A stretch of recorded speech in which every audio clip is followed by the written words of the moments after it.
In the state I'm in, it's Christmas year-round. The state of delusion. Hey everyone, welcome to Cosplays from Trash. I'm Kyle. I decided to revisit an old costume that I did. Why, you might ask? I've joked before that my old videos weren't great, and that is a nice way of putting it. They were boring. I mostly just read from a script, and I was very sterile about a lot of it, and it was just yeah, boring is the best way to describe it. In addition to things like first looks and giveaways and the Trash After Dark content, one of the things on Patreon is I always ask patrons what they would like to see. I had a poll last month for what was some of the things that people wanted to see, and one of the biggest ones, to my surprise, was some more in-depth looks on some of the costumes that I made. Coupling that together with my Prince Leia costume, which is a video that got 100,000 views despite, what did my brother say? He said it sounded like the most boring person in the entire world was forced to make a video, and the only tool they had access to was Microsoft Paint. Because I kind of sped through that, I thought, let's kind of revisit this video and make a better version of it. Also, I was going to do a different How I Made video, but that costume isn't done yet. I have like 2 more things to do on it, so that'll be next week. Before we hop into the video, let's have a short word from our sponsor. Hi everyone, Mile here. Upstairs, Lyle and Kyle are fighting over this promo, so I thought I'd just say that this coming Friday is the last day to order the calendar. Patrons get an extra discount, but use this discount code in the description. Kyle did 13 special photo shoots that were all Trash After Dark themed, and yeah. I don't remember which one of us started it. They're still fighting, aren't they?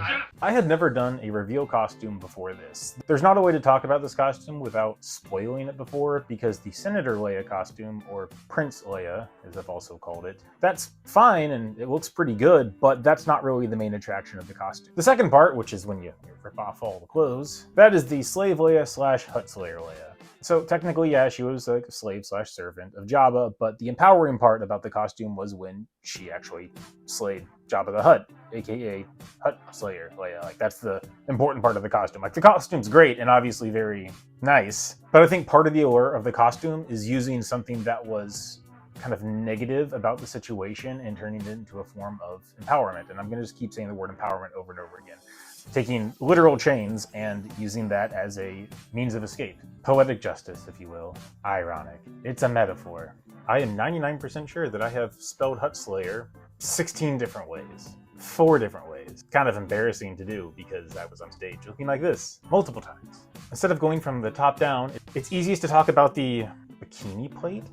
Whatever the plate is in front of it. The main reason I used Warblet, it was one of the easiest ways to glue all of this stuff, not really glue, but kind of adhere everything, because I'm using a lot of weird materials in here. I didn't have enough material to use the same material for the front and the back. The front and the back, and they were slightly different sizes. One was a home base from like kickball, baseball, softball, like just a actual base. I know it's rubber, but like it's a special kind of rubber. I don't know what kind of rubber it is. The same thing is true for the front, but instead of a base, I used a dog mat. It was a dog mat that was supposed to help slippage, but my friend that gave it to me, it didn't help with his dog just eating the water bowls and food bowls everywhere, so I inherited it. I think I initially taped these together, literally just to kind of feel how it was going to be. The modesty plates is for whatever we're going to call them. One reason why I made them a little bit larger is because I was planning on wearing this in public to some places that I wouldn't necessarily call family friendly, but unless you're doing the after hours or the burlesque competition, there is some form of decency that you do need to have at costume competitions. It's just a rule of cons, like some events aren't 18 plus. Side note, that is actually why I wore black underwear on stage. It didn't necessarily detract from the costume because it was hiked up pretty high, but it's kind of an assurance because the black was a completely different color than everything else. It was assurance that Kyle is not naked on stage.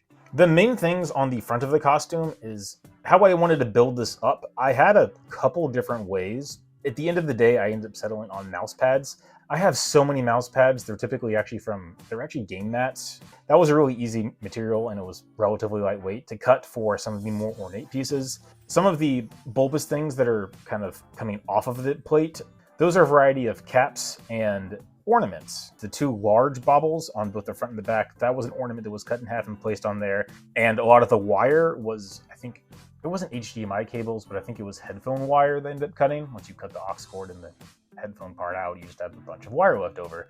Because all of this was just so completely different in material, Warblet ended up saving the day to have a somewhat uniform surface on top.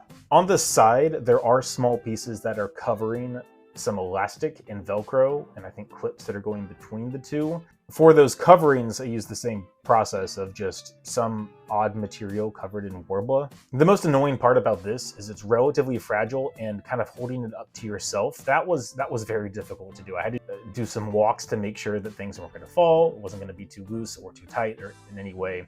The elastic on the inside is actually held together by staples. Warbler is a thermoplastic, so when you heat it up, it's malleable.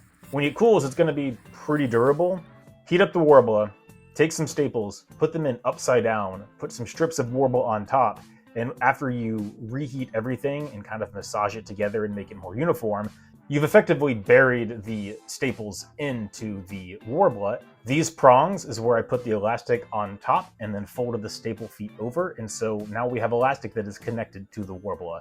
Kind of like Han Solo frozen in carbonite. Extending from both the front and the back is this incredibly smelly, I'm pretty sure this was used as a dog bed, this red. I washed it 900 times and it doesn't smell gross anymore, it just smells weird. Pretty sure it's sanitized, I think it just has some eternal funk in it that will always be in there. Those are strips that end up just being Velcro to the inside. The only other thing for the lower body is the shoes. Leia's boots are a little bit more ornate with some, I think, metallic around it. I was quickly running out of things that were going to be suitable for that, so I ended up cutting up this incredibly fugly curtain that I had. A lot of people said it was like kind of like Peter Pan style, but it wasn't supposed to be. It was supposed to be ornate gold, because it is gold thread, and when I cut it all into leaves, I think I literally cut hundreds of leaves. Eventually, by virtue of gluing it and hand sewing some things, I made some sort of, again, I think there should be a better word for this, but they're very ornate, and they're gold, and they're shiny, and they're ostentatious, and they're boots. And they were free, and it's trash. Like, with my limited amount of materials at the time, I really didn't have anything else I think that was going to be suitable. Those are the three things that definitely took the longest time investment to do. Normally, this is where I'd say, oh, everything else is just like small accoutrements put together. But since I'm going through all the pieces, we might as well start at the armband. For the snake that goes around the arm, that was actually really annoying to do, because I think that was a wire that ended up eventually being covered in Warbler. It just did not want to fold around my arm at all. One of the problems with the Warbler I found that is the more you heat it up, eventually it gets to a place where it's not as malleable anymore, especially if you have a lot of Warbler scraps that you put together. Once it gets to a certain thickness, the rods would just not want to bend anymore. Keep in mind, since there was metal inside that could get kind of hot, it was very hard actually shaping this around my arm. I think the most annoying part about this is that there's like 6 different pieces, because I could not figure out for the life of me how to wrap it around by myself. And so it was just free-handed and a lot of trial and error there. Going over to the other hand, I used the exact same method that I used on the chastity belt. I think I've changed the name of that 4 times. Nothing was overly special there that I didn't do in the belt. The same, I mean, we still have HDMI cables, we still have syringe caps, part of the base that was left over, but that still got covered in Warbler after I put the veneer of the mouse pad on it. Working our way up to the head, I grew the chest hair myself. The chain was from a chandelier that all I remember is I had to peel a lot of melted plastic off, because I don't know if it was a short or there was a fire or something, but there was an electrical cord that was effectively glued to this chain, and it was a lot of peeling off. I had to soak it for a while and then just take some pliers and just go to town on it. I had to cut it to end up making a Y part of a chain and reattach one of the links, because the hooks that I ended up using were, I think, curtain rods, and I had to cut those in a very specific way to kind of make them look ornate. Keep in mind, some of these pieces aren't exactly a one-to-one match between the costume, because, well, there's some both technical and skill level restraints that I had in there. But to make sure they didn't swing one way to another, that's what I'd be using the Y clamp for. But a lot of times when you do cosplay, it doesn't really matter if something looks 100% accurate. Things just aren't supposed to look bad or out of place. And so by having that level of uniformity where the choker was connected on both sides, and it wasn't as obvious that it was homemade when it was like this photo, but it was not very comfortable to wear. Going up to the headband, once again, we are using the exact same techniques that we did for everything else. These are more of the curtain rod hangers. I used 1, 2, 3, 4, 5, 6, 7, 8. I used 12 of those, and I was very fortunate to have 12 gold ones, because I had a huge pile of them, and most of them were silver or bronze, and I think all of these are gold enough. The headband is actually a little bit different because there is no warble in there. While there is a black elastic band that held around the back, and you'll see some of the familiar techniques, The headband, I think, is made of a gold shopping bag, one of those reusable bags. I guess now it's not very reusable. Some of the finishing touches on the headband, like this little piece that's going out and just hooking those curtain rod hangers in there, that wasn't really anything special. That was just I don't know, for the pliers were number one tool of this entire project because I was bending a lot of things to my will, and these were a lot harder. I don't know why, but these were a lot harder than I thought they were going to be. Bending them into a circle or a spiral was actually pretty difficult. And yeah, the undergarments are just underwear. Like, I'm just wearing black briefs, which I actually don't know where those went. For the Prince Leia costume, that was a self-drafted robe of sorts. That took way too long to do. I just don't think I had ever done something that large, and so making sure that the hood was something that was going to be detachable, it actually is two separate pieces, and making a high collar and making sure that I could actually rip the whole thing off in one fell swoop. It comes out almost over the shoulders. Those are Velcro together. The back, or the front, goes over the back so that you cannot see the seams very well. But when you take off the hood and take off the earmuffs, I think I just used a quadruple braid and just spun those around until I made some sort of bun hairdo and put it on a headband. As long as that didn't really interfere with the hood or the actual tunic that I'm ripping off, that wasn't going to be that big of a deal. It's mostly just kind of like, oh hey, you can see it underneath the hood. That's not really the main part of the costume. There are a lot of other ways that you can do reveals.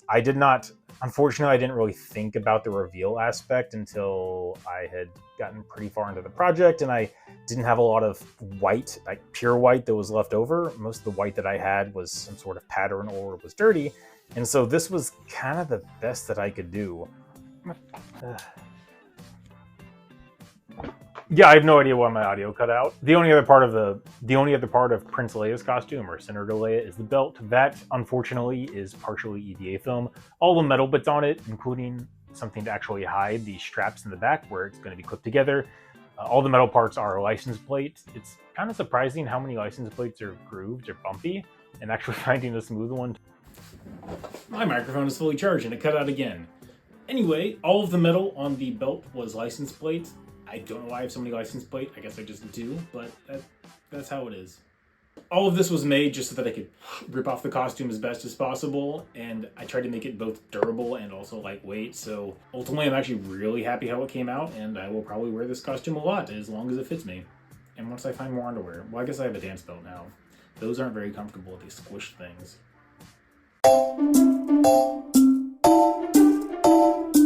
My laundry sauce? Okay, I'm the only one that calls it laundry sauce, I think. I'm gonna go get my laptop because I'm not logged into Google Photos on my tablet.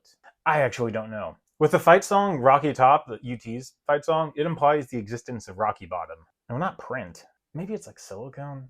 Is ketchup and sauerkraut? Everyone tells me ketchup and sauerkraut is supposedly a bad combination. I like it, but I like really. One of my favorite sandwiches is literally the ketchup and the sauerkraut and the bran flakes. And don't toast the bread, that's disgusting. Oh, I don't have laser eyes. It would rattle around like this. I feel like I get allergies like 9 times every year, and I hate it. Dab. I hate allergies. Whoever made up allergies, dumb.